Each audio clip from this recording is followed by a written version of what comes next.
नमस्कार, स्वागत है आप सभी का न्यूज 21 में और आप देख रहे हैं मेरे साथ हमारो राजस्थान। सबसे पहले बात करेंगे पिंक सिटी जयपुर की, जहां पुलिस सब इंस्पेक्टर भर्ती परीक्षा में पेपर लीक की जांच में अब बड़े मगरमच्छ भी सामने आने लगे हैं। इस मामले में एसओजी की टीम ने कोर्ट में चार्जशीट पेश की है, जिसमें राजस्थान लोक सेवा आयोग के तत्कालीन चेयरपर्सन संजय छोत्री से लेकर सदस्य मंजू शर्मा, संगीता आर्य, जसवंत राठी सबकी भूमिका संदेहास्पद बताई गई है।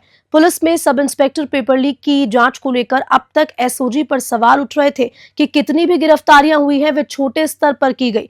कई बड़े नाम इसमें नहीं आ रहे, लेकिन एसओजी ने कोर्ट में जो भी चार्जशीट पेश की है उसमें पहले पूर्व आईपीएस और राजस्थान लोक सेवा आयोग के चेयरपर्सन संजय का भी नाम शामिल है। एसओजी ने एसआई भर्ती परीक्षा पेपर लीक मामले में 20 आरोपियों के खिलाफ 29 अक्टूबर को चार्जशीट पेश की थी। जयपुर से ब्यूरो रिपोर्ट। इंडियन एयरफोर्स के एक हेलीकॉप्टर में तकनीकी खराबी होने के बाद बुधवार सुबह उनकी राजस्थान के नागौर जिले से जसनगर गांव में इमरजेंसी लैंडिंग कराई गई। हेलीकॉप्टर भारतीय वायुसेना का ZD-4150 हिंदुस्तान एयरोनॉटिक्स रुद्र है। तकनीकी परेशानी को दूर करने के बाद ये फिर से उड़ान भरेगा। पायलट की सूझबूझ से हेलीकॉप्टर में सवार सभी लोग सुरक्षित हैं और किसी के घायल होने की सूचना नहीं है। ये लैंडिंग एक खेत में हुई है और इस वक्त एयरफोर्स के अधिकारी वहीं पर हेलीकॉप्टर में आई खराबी की जांच करने लगे। इमरजेंसी लैंडिंग के बाद की एक तस्वीर भी सामने आई, जिसमें एक शख्स सीढ़ी पर चढ़कर हेलीकॉप्टर की जांच करता हुआ नजर आ रहा है। मेरता सिटी से सुशील दिवाकर की रिपोर्ट। दौसा विधानसभा क्षेत्र में उपचुनाव के मद्देनजर आज होम वोटिंग का प्रथम चरण शुरू किया, जिसमें 85 वर्ष से ज्यादा के वरिष्ठ मतदाता एवं दिव्यांगजनों ने उत्साहपूर्वक भाग लिया। होम वोटिंग के प्रथम चरण में 6 एवं 7 नवंबर को घर घर जाकर टीम्स मतदान करवाएंगी। पहले चरण की बात की जाए तो वोट डालने से वंचित रहने वाले मतदाताओं के लिए दूसरे चरण में 9 नवंबर को होम वोटिंग की सुविधा मुहैया कराई जाएगी। दौसा से गणेश योगी की रिपोर्ट। जहाजपुर नगर पालिका बोर्ड की बैठक में चेयरमैन नरेश मीणा की अध्यक्षता में एक बड़ा फैसला लिया। बैठक में मांस मछली की दुकानों के लाइसेंस जारी करने, प्रशासन शहरों के संग अभियान 2021 के दौरान लंबित पट्टों को जारी करने, पालिका कर्मचारियों की पदोन्नति करने और पालिका क्षेत्र में विकास कार्यों के प्रस्तावित एजेंडे को लेकर चर्चा हुई। उपखंड अधिकारी एवं कार्यवाहक अधिशासी अधिकारी राजकेश मीणा ने मांस मछली की दुकानों के लाइसेंस जारी करने का प्रस्ताव बोर्ड बैठक में रखा।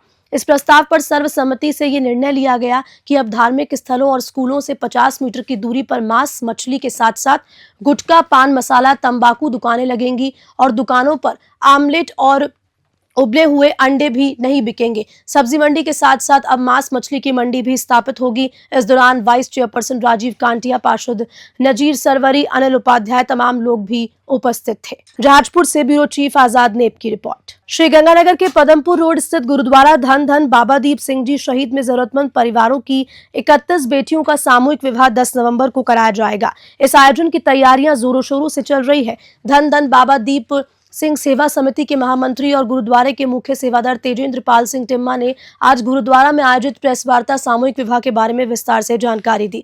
बताया कि वैवाहिक जीवन की शुरुआत करने वाली बेटियों को उपहार में आवश्यक घरेलू सामान दिया जाएगा और इसके अलावा नव विवाहित जोड़ों का 5-5 लाख रुपए का बीमा भी होगा, जिसमें उन्हें स्वास्थ्य संबंधी क्लेम भी मिलेगा। सामूहिक विवाह कार्यक्रम अलावा समिति द्वारा समय समय पर जरूरतमंद परिवारों की बेटियों, फिर चाहे वे किसी भी धर्म हो, उनका विवाह कराया जाएगा। श्री गंगानगर से कृष्ण आसेरी की रिपोर्ट। के विवाह हो रही हैं, ये खुशकिस्मती गंगानगर की इन शादियों में किसी एक धर्म, एक मजहब, एक फिरके की बात नहीं होती। यहाँ पर सभी धर्मों के सामूहिक विवाह होती हैं। अगर हिंदू बेटी हैं तो उनका वैदिक रीत से विवाह होगा, अगर मुस्लिम बेटी है तो निकाह होगा, अगर सिख बेटी है तो उसके आनंद कार्य होगी। ये जो सुमेलता है, ये सुमेलता ही हमारा मकसद है कि जिस तरह की आबो हवा देश में चल रही है, हमारे ये आयोजन बड़ा सुखद एहसास लाएंगे देश के लिए, जिसके लिए हम कई वर्षों से प्रयास कर रहे हैं भी सभी धर्मों का, सभी लोगों का, सभी जात फिरकर मजहब का आपसी प्रेम बढ़े और सभी मिलजुल करें ताकि देश तरक्की कर सके। इसलिए ये योजना रखा गया है।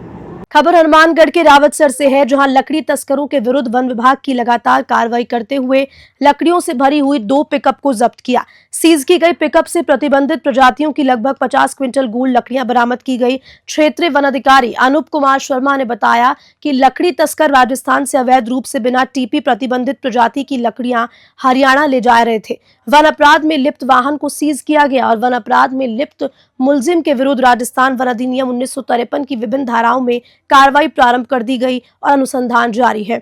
वन विभाग के गश्ती दल द्वारा नियमित रूप से लकड़ी तस्करों व अन्य वन अपराध में लिप्त अपराधियों की धरपकड़ का कार्य लगातार जारी रहेगा।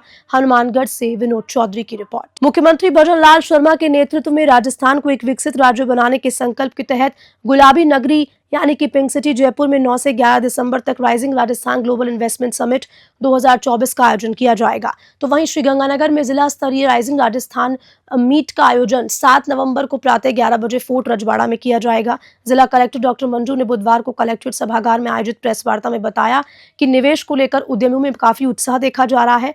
तो वहीं अभी तक 227 एमओयू के प्रस्ताव प्राप्त हुए हैं। इनसे 3051 करोड़ रुपए से ज्यादा का निवेश आएगा और 5600 से अधिक लोगों को प्रत्यक्ष रोजगार एवं 8293 अप्रत्यक्ष रोजगार के अवसर सृजित होंगे। श्रीगंगानगर से कृष्ण आसेरी की रिपोर्ट। कुछ लोगों के पास लैंड है, कुछ लोगों के पास जिन्होंने इंटरेस्ट दिखाया तो हम उनको ये एडवाइस कर रहे हैं कि रिको में फिर ऑप्शन में पार्टिसिपेट कर रहे हैं, शेड्यूल उनके साथ शेयर करेंगे, उनको उसके लिए करेंगे, या फिर जिसके पास लैंड है उनका अगर 90 है कन्वर्जन है उसमें हम उनका हेल्प कर रहे हैं। तो अलग अलग स्टेज में वो हैं, तो हम कोशिश करेंगे कि रेगुलर मॉनिटरिंग करके ज़्यादा से ज़्यादा संख्या में इनको इम्प्लीमेंट करवाएं और जल्दी से जल्दी। मैं इसलिए जानना चाहता था कि पहले भी इस तरह के एमओयू हुए थे लेकिन फील्ड पे वर्किंग आज तक नजर नहीं आई। देखिए वो एक बहुत ही जेनरिक सा स्टेटमेंट है जो 2022 में जो इन्वेस्टर्स मीट हुआ था उसमें 87 एमओयूज हुए थे, जिसमें से 54 या तो इम्प्लीमेंट हो गए या फिर अंडर इम्प्लीमेंटेशन है। तो 62% एमओयूज इम्प्लीमेंटेड या अंडर इम्प्लीमेंटेशन है कि उसमें काम चालू हो चुका है। तो 62% इज ए गुड नंबर। उसमें एलओआईज में कुछ में है कि एलओआईज कम धरातल पे उतरे हैं, लेकिन वो तो लेटर ऑफ इंटेंट था कि उनके पास बहुत सारे कुछ रीजंस की वजह से नहीं हो पाए। बट अपने जिले में जो पुराने एमओयूज हुए हैं उसमें भी बेहतर कंडीशन में है और इस बार हम और अच्छे प्रयास करेंगे कि शुरू से ही उनको अच्छे से पुराने जो एमओयू हुए हैं उसमें कितना रोजगार मिला क्या कितना रोजगार मिला, एम्प्लॉयमेंट कितना मिला आप बताएं। 3-1000 लोगों के करीब कर रहे हैं, मतलब परमानेंट या अस्थायी? हाँ जी, परमानेंट या अस्थायी दोनों मिक्स। वाल्मीकि समाज की ओर से बुधवार को नगर निगम के बाहर प्रदर्शन किया गया। समाज के लोगों ने प्रदर्शन कर मुख्यमंत्री से वाल्मीकि समाज का अनुभव प्रमाण पत्र की बाध्यता को समाप्त करने की मांग की। मांग पूरी नहीं होने पर वाल्मीकि समाज ने आंदोलन की चेतावनी दी है।